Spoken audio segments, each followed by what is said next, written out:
Bonjour les poissons, j'espère que vous allez bien.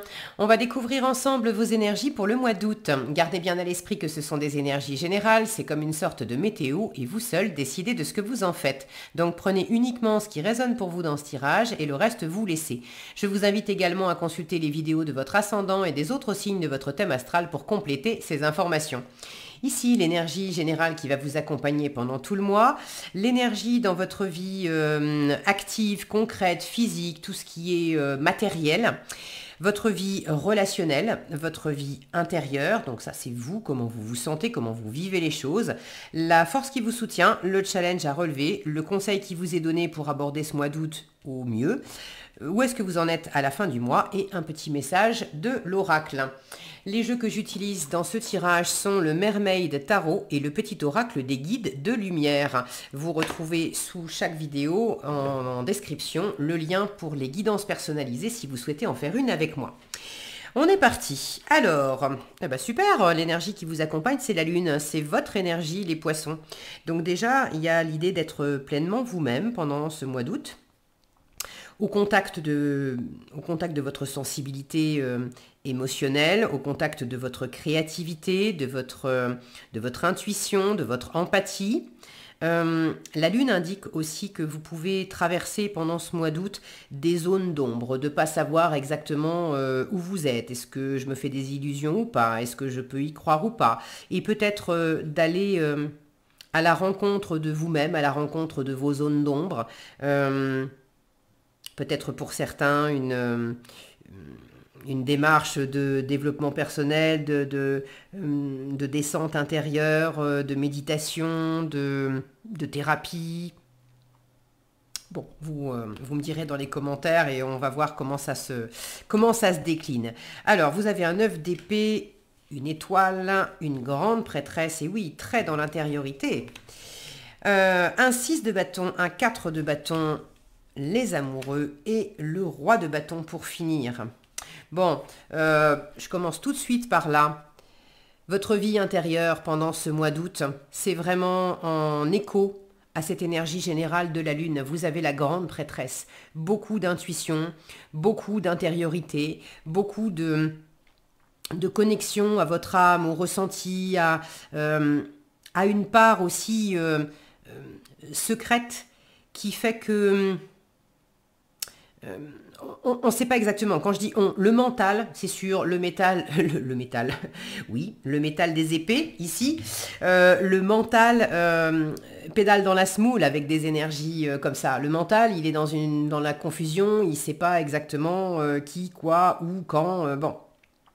En revanche, il y a vraiment une démarche de découverte de ce qui vous anime, de ce qui s'inscrit dans votre cœur, dans votre corps, de qu'est-ce qui parle tout au fond.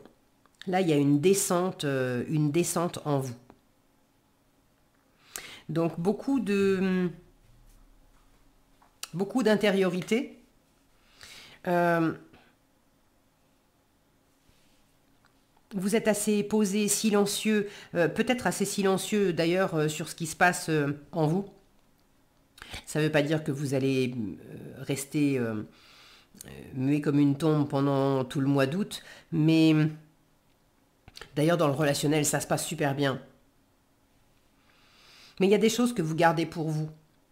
Parce que vous, la première, le premier, vous avez besoin de découvrir des choses, d'en apprendre sur vous-même, de découvrir des choses dans certaines situations, de sentir, d'éclairer pourquoi vous réagissez comme ceci ou comme cela, d'écouter quelles questions sont importantes pour vous, et puis des questions qui sont peut-être existentielles.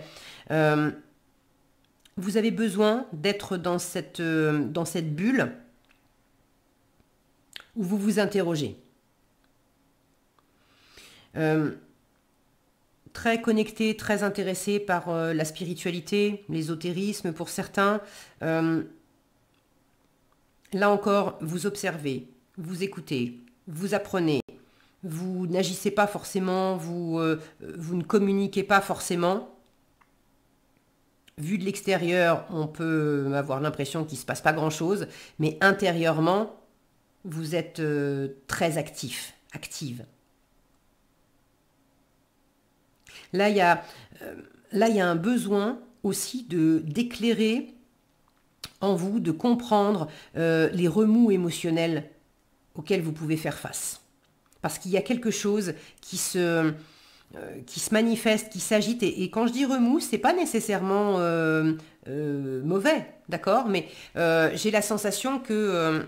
j'ai les cartes qui sont... Attendez, c'est la caméra qui a tourné, je crois. Voilà, c'est mieux. C'est pas nécessairement péjoratif avec des émotions qui sont désagréables, mais j'ai un phénomène ici de tourbillon. J'ai de l'eau qui cascade à ses pieds. Ici, j'ai encore un tourbillon. Là, j'ai des vagues. L'émotionnel est assez... assez présent, assez... il me manque le mot. Ça remue. Ça remue. Dans vos profondeurs, ça remue. Après, extérieurement, on ne voit pas forcément que vous êtes remué tout le temps. Vous pouvez donner le change. Et dans le relationnel, alors dans le relationnel, ça va super bien. Dans le relationnel, vous avez l'étoile.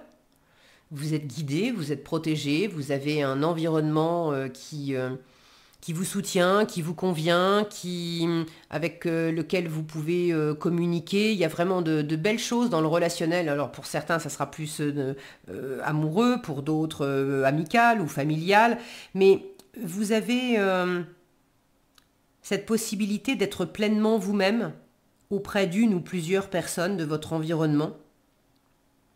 Et là aussi, j'ai de l'émotionnel qui tourbillonne et qui s'exprime.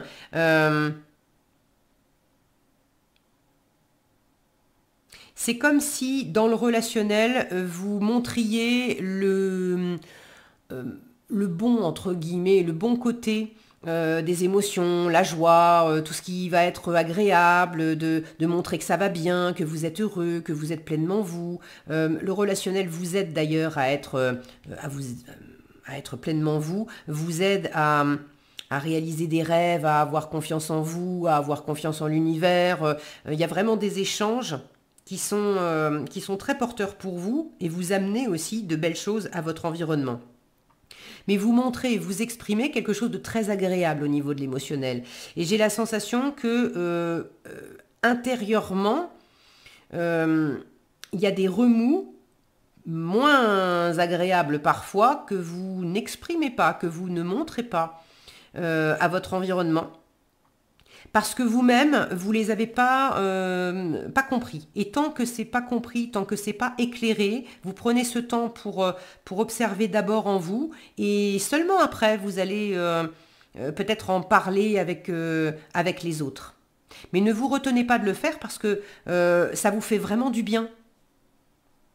Ça vous apaise.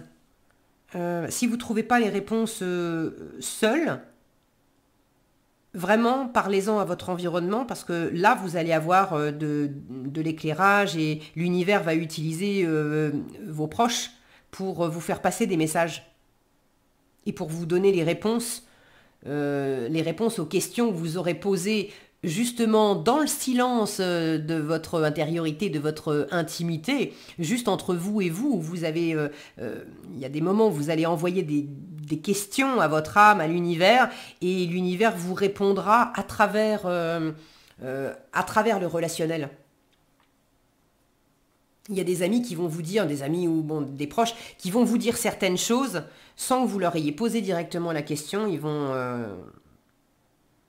vont amener de l'eau à votre moulin, parfois sans le savoir, en fait, sans en avoir conscience. Il y a quelque chose de joliment orchestré. Là, vous êtes vraiment... Vous pouvez faire confiance à l'univers, hein, entre la lune, la grande prêtresse, l'étoile.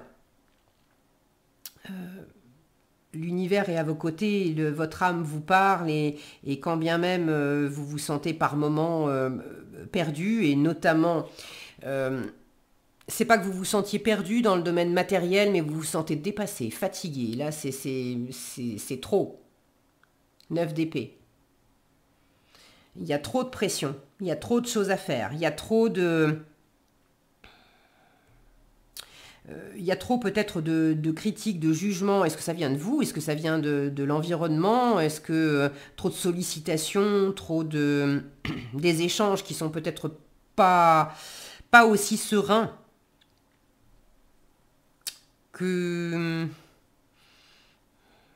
dans un cercle relationnel là, qui vous fait vraiment du bien, dans la vie matérielle, il y a sans doute des échanges avec des gens qui sont moins proches de vous, mais il y a vraiment des choses qui vous fatiguent dans le quotidien.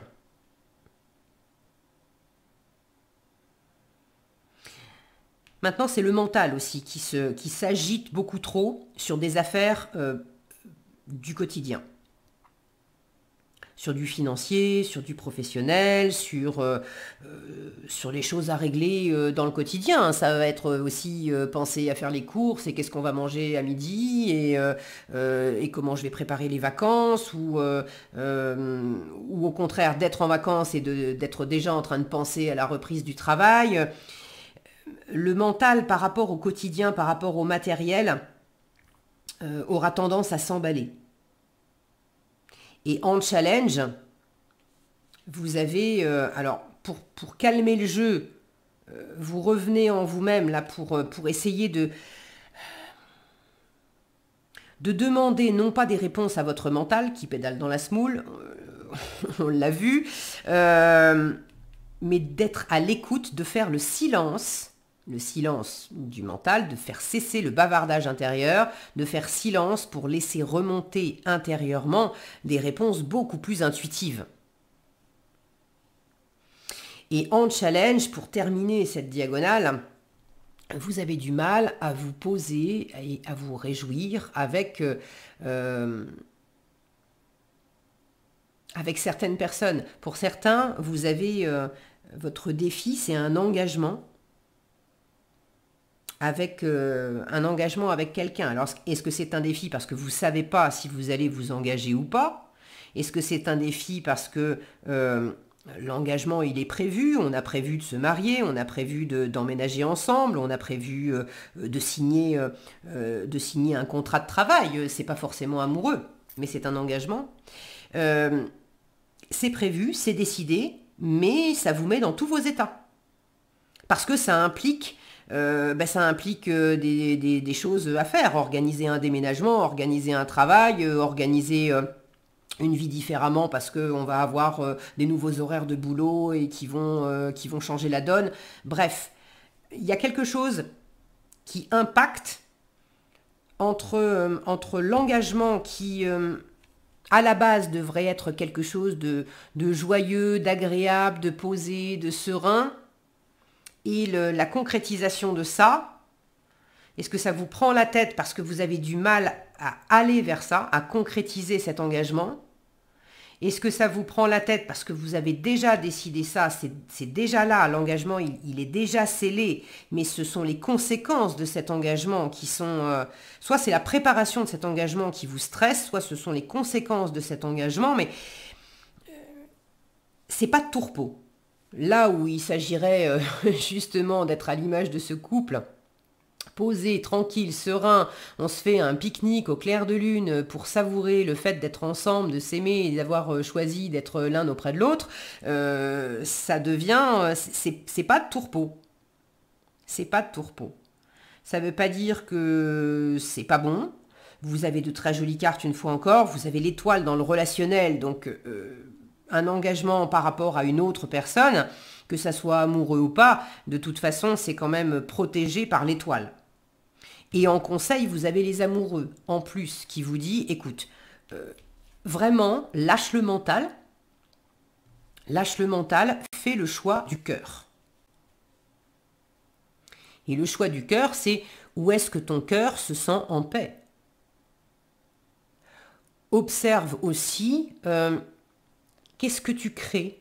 Et ça, c'est le conseil qu'on vous donne. Depuis ta sphère émotionnelle, donc cette sirène qui est dans l'eau, Observe ce que tu crées dans la matière. Là, on a son double dans le monde. Là, on a le monde marin et ici, on a le monde terrien. Le monde de l'intériorité, des profondeurs, et le monde extérieur. Celui qu'on bâtit, qu'on construit, le concret, le quotidien. Et là, on vous invite à observer en miroir comment l'un et l'autre se répondent. Et ça vient alimenter ces questions que vous vous posez. Alors, j'en ai une bonne question à vous poser, qui vous sera toujours utile, quelles que soient les circonstances, c'est qu'est-ce que ça dit de moi? Qu'est-ce que ça dit de moi? Je ressens ceci ou cela, qu'est-ce que ça dit de moi? Je suis en train d'expérimenter telle et telle chose dans la matière, qu'est-ce que ça dit de moi?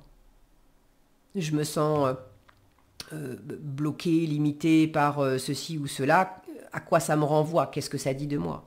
J'observe que les choses sont absolument pas aussi fluides que je l'imaginais. Je pensais que ça allait être super agréable, serein, joyeux, etc. Et en fait, j'arrête pas de me prendre la tête.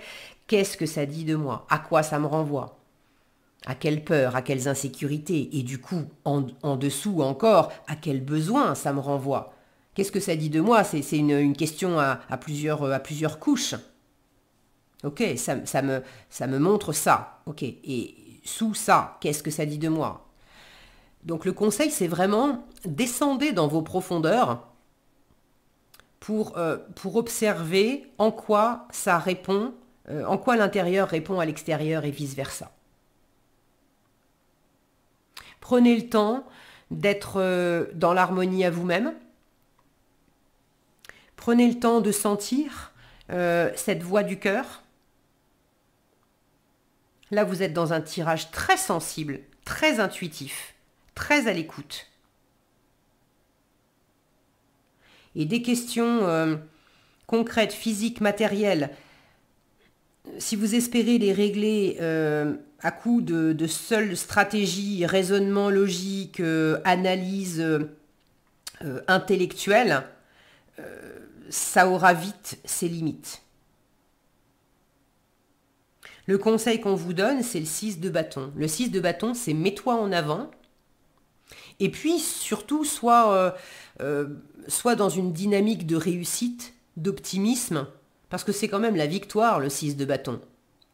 Donc, ne te prends pas la tête. Dans toutes tes réalisations matérielles, ne te prends pas la tête.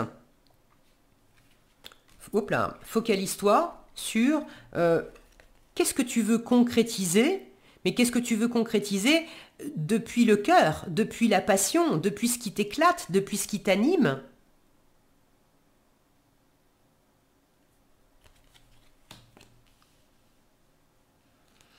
Quand j'observe les images,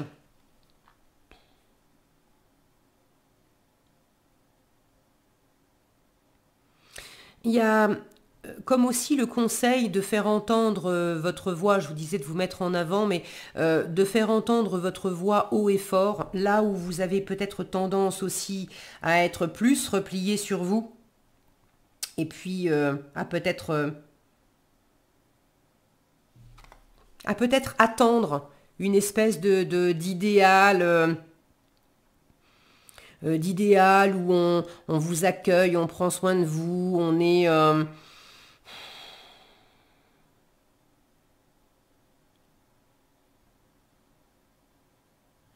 Comment vous dire ça? J'ai la sensation, j'ai du mal à mettre les mots dessus.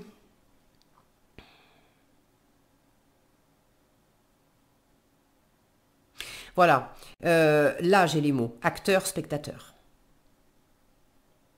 Là où vous avez tendance à être peut-être par moment un peu trop spectateur, spectatrice, on vous dit sois acteur, actrice.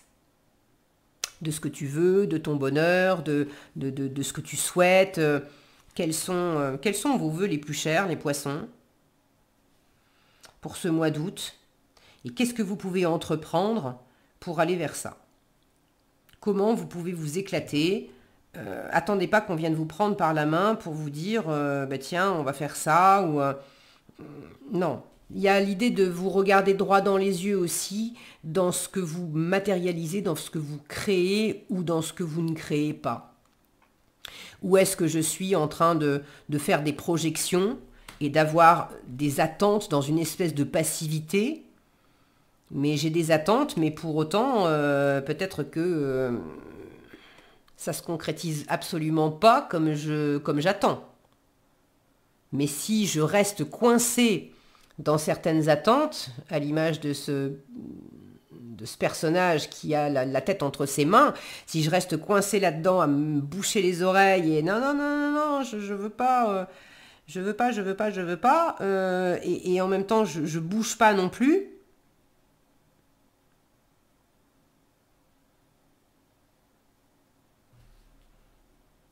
vraiment, exprimez-vous, soyez...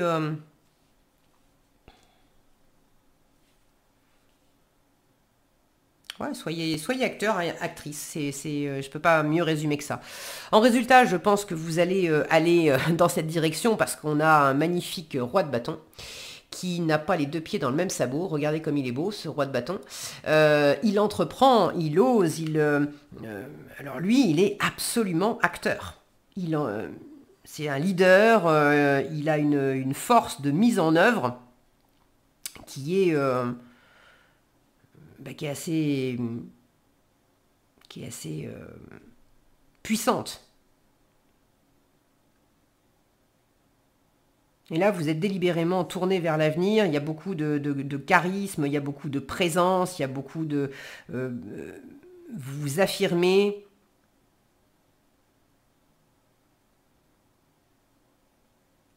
Ah, c'est joli, comme si...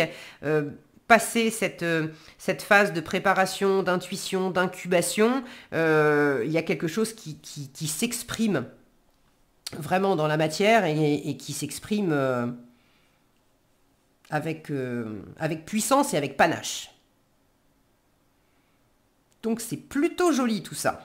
Plutôt joli. Ben, vous me direz dans les commentaires, qu'est-ce que vous exprimez avec puissance et panache les poissons? Je serais bien curieuse de le savoir. En tout cas, je vous souhaite beaucoup de plaisir à travers ça. Alors, le conseil, tu es connecté au monde. Prends conscience que nous sommes tous reliés. Tu interagis avec les autres, avec la nature, les animaux et les plans subtils. Ainsi, agis toujours avec amour pour ton prochain, car cela se répercute positivement sur toi. Je vous parlais du ping-pong entre l'émotionnel, entre l'intériorité et puis ce qu'on vit à l'extérieur et ce qu'on concrétise. Voilà ce que j'avais pour vous les poissons, j'espère que cette vidéo vous sera utile. Si elle vous a plu, je vous invite à la liker, la partager, la commenter. Et pour être averti quand je publie de nouvelles vidéos, il suffit de vous abonner et d'activer la cloche des notifications. Prenez bien soin de vous, passez un agréable mois d'août et je vous dis à bientôt dans un prochain tirage.